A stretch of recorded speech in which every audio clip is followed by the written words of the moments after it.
Welcome back to Sailing El Jaleo. Last week when we left off, we were towed to Atlantic Yacht Basin where we had our starter replaced.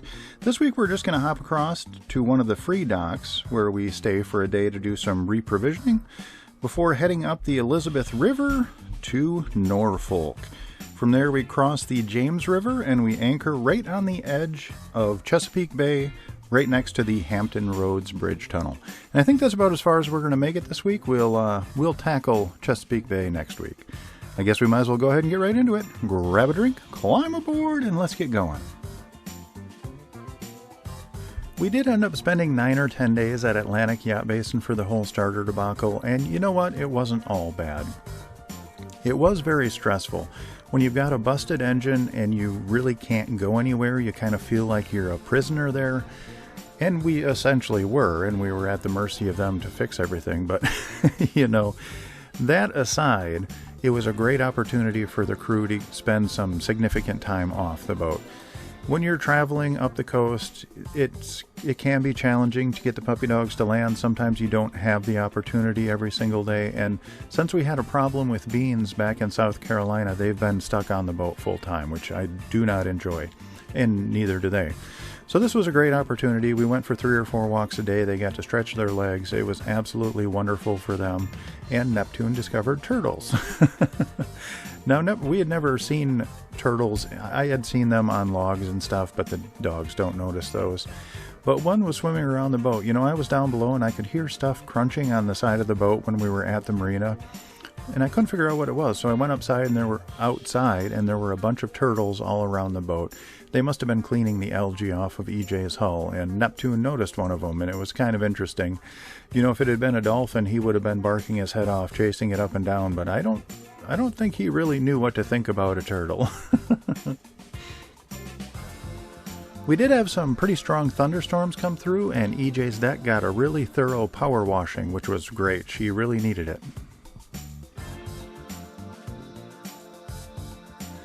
After being held captive at Atlantic Yacht Basin for 9 or 10 days, I decided to get the heck out of there. Now, we could have stayed for another 2.5 weeks if we wanted to. I had paid for a full month's dockage. It's cheaper to pay by the month than at a transient rate. The monthly rate is $420. The transient rate is $87 per night for EJ. So it was much cheaper to go with the monthly rate. Now, I did have to do some shopping, and you're wondering, well, why didn't you shop while you were there for the 10 days? And that's because I never knew when the mechanics were going to stop by the boat to either remove the starter or put it back in. So I always felt like I had to be there in case someone stopped by to do some work. So I also had to get fuel, so I decided to leave Atlantic Yacht Basin, go up to their fuel dock, get filled up on fuel and water, go through the Great Bridge, and then tie up at the transient dock on the other side to do my reprovisioning.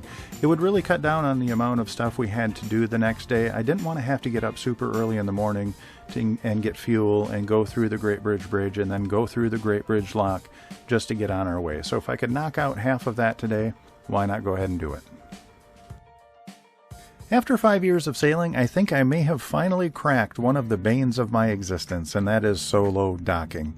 Now, I don't solo dock that often. I only do it in Great Bridge at the free docks, and then sometimes at the Great Bridge Lock you do have to tie yourself up, which is essentially just docking by yourself.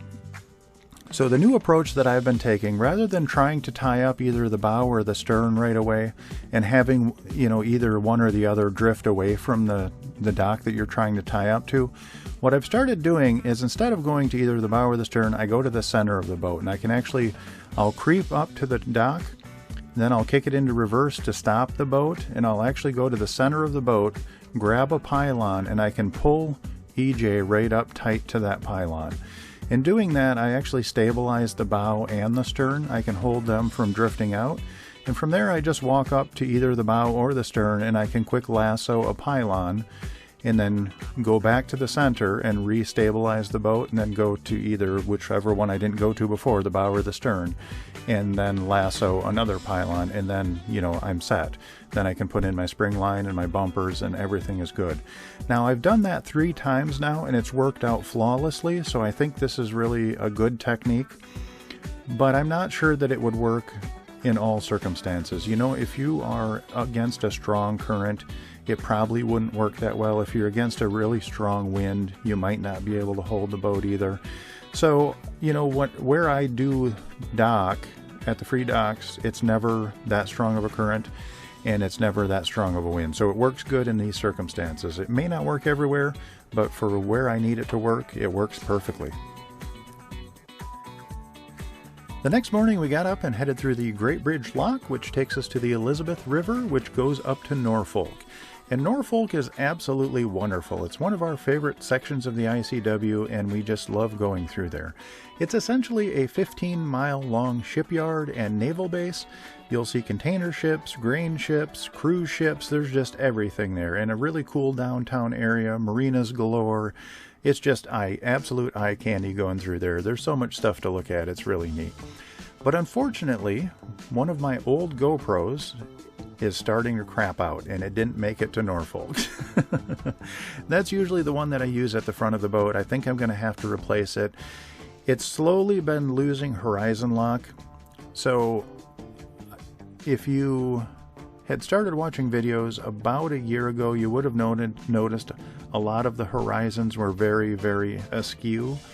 I've learned how to correct that now in the video editing process, but the horizon will get more askew the longer the camera is running, sometimes up to 10 degrees. So it's a little bit frustrating, but I think it might be time to replace that GoPro.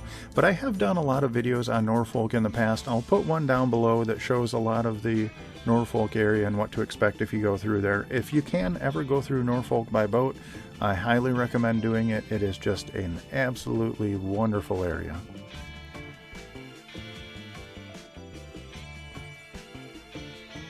As you leave downtown Norfolk, you'll still be in the Elizabeth River, and you'll be getting close to the intersection of the Elizabeth River and the James River. And this is a very, very active area. You never know what you're going to run into here. There are the container ship terminals there. There are the huge naval docks. It's the largest Navy base in the world. And you just have to be ready for everything there. I do recommend having everything stowed very tightly down below, because you're more than likely going to get rocked when you come through this area.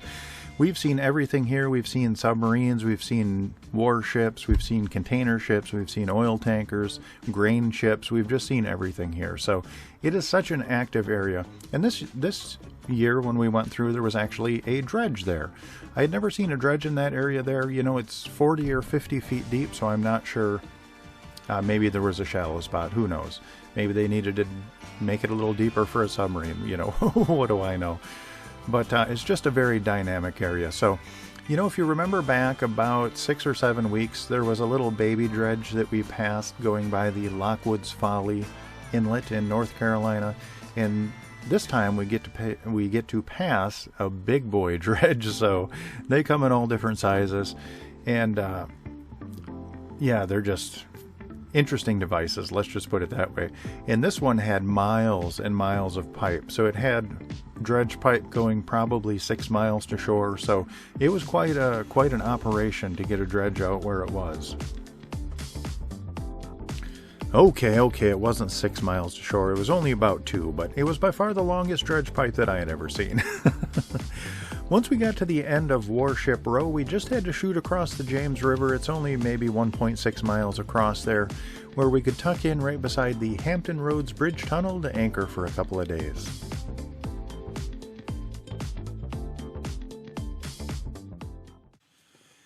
And that's all we have time for this week. I would like to give a massive shout out to my Patreon crew. Without your guys' support, I wouldn't make these videos.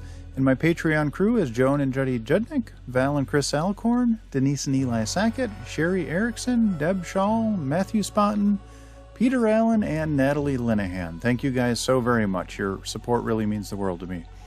I do have one legacy patron member, and her name is Joan Linbo. Unfortunately, she has passed on, but she lives on in our hearts forever. We really miss you, Joan. If you are interested in joining our Patreon crew, there is a link in the description down below, and that'll take you to our Patreon page where you can sign up.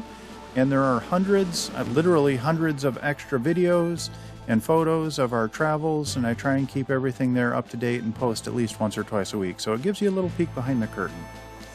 If you do like our videos, please like, comment, and subscribe. That'll help us out more than you'll ever know, and that actually doesn't cost you anything. So hit that like button. Alrighty, I hope you all are well, and we'll see you next week.